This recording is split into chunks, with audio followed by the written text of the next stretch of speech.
काफी देखे आना पड़ा और थोड़ा तबीयत भी नाजुक है। लेकिन दोस्तों सबसे बड़ी बात है, अजीब सा जमाना आ चुका है कि घोड़े को न मिले घास और गधा खाए चमनप्राश। जैसे कि आप देखोगे कि हमारे देश में मैक्सिमम पॉलिटिशियन अनपढ़ और अनएजुकेटेड है। अगर जब तक उनकी अपनी मुख्य शिक्षा ही ढंग से ना हुई हो तो शायद ही किसी विद्यार्थी का मर्म ढंग से समझ पाए। और सबसे बड़ी जो चिंता का विषय है कि कई ये भी सुनने को मिला है कि सरकार ने जो है NSEIT को और जिन शिक्षा केंद्रों में परीक्षा कराई तो उनमें मात्र एक बच्चे का जो है 25 रुपए के आधार पे जो है डीलिंग हुई है, कुछ ऐसा सुनने को मिला है। तो आप बताइए, ना ही वो टेबल और टूल्स प्रोवाइड कर पा रहे थे, अलग अलग चरणों में कहीं न कहीं पेपर कराना भी एक धोखाधड़ी का एक सबूत है। कई उतने वैरायटी नहीं मिल पाते हैं क्वेश्चंस के, और उसके बेसिस पे जो आप देख सकते हो, मुझे तो ऐसा लगता है सरकार का युवाओं को कोई नौकरी देने की कोई चाह नहीं है। आप देख सकते हो हाल ही में 1 अक्टूबर का नया नोटिफिकेशन आया है, उसमें कोई सहायक लेखाकार करके कोई मैंने देखा था। तो लगातार लगता है सरकार ने एक आय का जरिया बना रखा है कि विद्यार्थी आएंगे, एक पूल आएगा इकट्ठा होके और वो लोग फॉर्म भरेंगे, कहीं ना कहीं हम उससे जो है अपना जो है जुगाड़ चलाएंगे, और जुगाड़ में ही उत्तराखंड चल रहा है।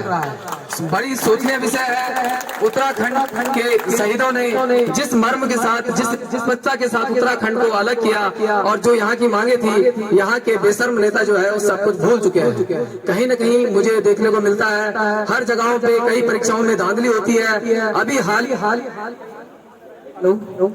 ही में मैं उत्तरकाशी के युवा से मिला तो उसने कहा कि होमगार्ड की भर्ती चल रही थी, तो किसी ऑफिस में गया तो रहे थे फॉर्म जो है इधर उधर ऐसे ही डस्टबिन में फेंके जा रहे थे। तो I don't know the truth, क्योंकि मैं वहाँ पे था नहीं, बट जो चीजें सुनने को मिल रही है सरकारों खासा जो है विवादास्पद है और परीक्षा का रद्द होना अनिवार्य है। कहीं न कहीं जो हिंदी में उसका ट्रांसलेशन हुआ है वो सही नहीं है लिखा गया। आप देखिए किस लेवल के लोग हैं जो कैपिटल को जो है राजधानी कह के दे रहे हैं। हमें समझने की बात नहीं आता है कौन सा वो अध्यापक रहा होगा जिसने ये पेपर तय किया होगा, जिसने ट्रांसलेशन को मंजूरी दी होगी, उसने पेपर बनाने से पहले एक बार उसका निरीक्षण भी नहीं किया।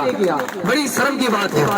यहाँ पर युवा लोग सालों से मेहनत करके एक पेपर की चाह में रहते हैं। बड़ी मुश्किल से जब पेपर आता है तो वहाँ भी सरकार का जो मोटा मोटा एटीट्यूड होता है वो नौकरी देने का नहीं लगता है। इस एग्जाम में भी कई ये रिसर्च देखने को मिली है कि कई वैकेंसी खाली जा रही है। नॉर्मलाइजेशन का फंडा भी थोड़ा अजीब सा गड़बड़ सा है। तो दोस्तों कहीं न कहीं विवादास्पद पेपर रहा। इसमें सबसे पहली गलती तो ट्रांसलेशन का है। हिंदी ट्रांसलेशन जो है कि भाषा के मुफीद नहीं हुआ है कि अंग्रेजी में जो उसका होता है, जो एक टेक्निकल जागरण है उनका जो है गलत प्रयोग किया गया है, जिसके कारण हिंदी अभ्यर्थियों को खासा दिक्कत का सामना करना पड़ा। तो खासा करके और मुझे सबसे अच्छी खुशी ये हुई कि मुझे लगा मैं देहरादून जाऊंगा, शायद बारिश का मौसम है, यहाँ पर लोग मिलेंगे नहीं मिलेंगे, बट इन आप लोगों को देखकर मुझे भी एक ताकत मिली। इस हल्की तबियत खराब होने के बावजूद मैं आपके बीच आया। और दोस्तों सबसे बड़ी बात है कि क्रांति करना जिंदा होने की पहचान है, क्योंकि मैं मानता हूँ मुर्दा कभी आवाज नहीं उठाता और न ही मुर्दे में कोई दम होता है आवाज उठाने का। तो हमें कहीं न कहीं अपने हक के लिए, अगर हम गलत नहीं है, चाहे कोई भी हो, PM हो, CM हो, कोई हो, हर कोई जनता का नौकर बन के चुनाव से पहले आपके सामने आता है, पहले माता बहन करके हाथ जोड़ेगा, बाद में कहता है हु आर यू। तो ये एटीट्यूड नहीं चलना चाहिए। कहीं न कहीं आयोग में भी तथाकथित ऐसे लोग हैं भ्रष्टाचार जिन पे कई प्रकार के हैं। ताकि एजेंसी NSEIT का कई विवादास्पद खबर हमने पहले पढ़ी थी एग्जाम से पहले, जो कि काफी निराशाजनक है। अगर युवाओं के भविष्य से सरकार इस तरह खेलती रहेगी तो खासा यहाँ एक निराशाजनक क्षण है। और कहीं न कहीं जो है इसमें गूगल ट्रांसलेट की मदद की गई थी। मुझे नहीं लगता कि किसी हिंदी प्रोफेसर जो हिंदी में अध्ययन कराते हो उनकी मदद से जो है इस परीक्षा के पेपर को जो है डिसाइड कराया गया। आप देख सकते हो कि हमारे भविष्य को कितने मजाक में और हल्के में लिया जा रहा है। और कहीं न कहीं पेपर देखिए, इनका पेपर भी देखिए 3-3, 4-4 शिफ्ट है, इनके अलग अलग शिफ्ट है। उसके बावजूद भी परीक्षा केंद्रों में भी सुविधाएं भली भांति नहीं है। कहीं कहीं सिंगल चेयर पे ही एग्जाम ले जा रहे थे टैबलेट के माध्यम से। हो सकता है अगर गवर्नमेंट को हम पैसा देते हैं, अगर गवर्नमेंट को हम फीस जमा करते हैं, कहीं न कहीं हमारा इतना कंट्रीब्यूशन होता है कि हम कहीं ना कहीं सक्सेसफुली अपना एक अच्छा एग्जाम अच्छे माहौल में दे सके।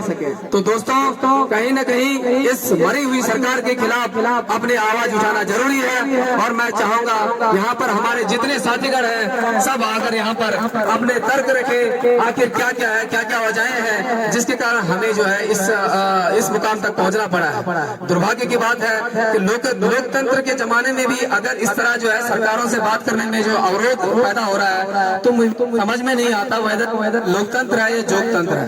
कहीं ना कहीं क्या है कि कुछ लोगों के सिस्टम से ही चलता है, और दुर्भाग्य की बात है उत्तराखंड में तो लगता है मुख्यमंत्रियों की ही नौकरी वैकेंसी निकलती जा रही है। अगर आप चेक करेंगे अपने प्रीवियस जितने मुख्यमंत्री हैं उनकी क्वालिफिकेशन चेक करिए, क्या जानते हैं, कितना डीप उनको राज्य की समस्याओं से ये आपका जानकारी है। उसके साथ ही आप देखिए परीक्षाओं में जो बच्चों के साथ खिलवाड़ हो रहा है, घूसखोरी है, कहीं ना कहीं कोई गरीब बच्चा और टैलेंटेड बच्चा अगर कहीं मुकाम तक पहुंचता भी है, कहीं घूस के कारण जो उसको थपेड़े खाने पड़ते हैं। हर जगह हर विभागों में ये बातें सुनने को मिलता है। जहां जहां मेरा जाना होता है मैं वहां सुनने को यही मिलता है कि यहाँ उत्तराखंड में तो भाई नौकरी जो है जुगाड़ से ही मिलेगी, सोर्स से। हाँ, तो आप कह सकते हैं सोर्स से। तो हर कोई इंसान कहीं, और मुझे व्यक्तिगत रूप से मेरा अनुभव है, 2-3 लोग मुझे ऐसे मिले हैं जीवन में जो कहते हैं कि यार 5-10 लाख हम देंगे अगर आपको कहीं जुगाड़ है तो हमारा करवा दो।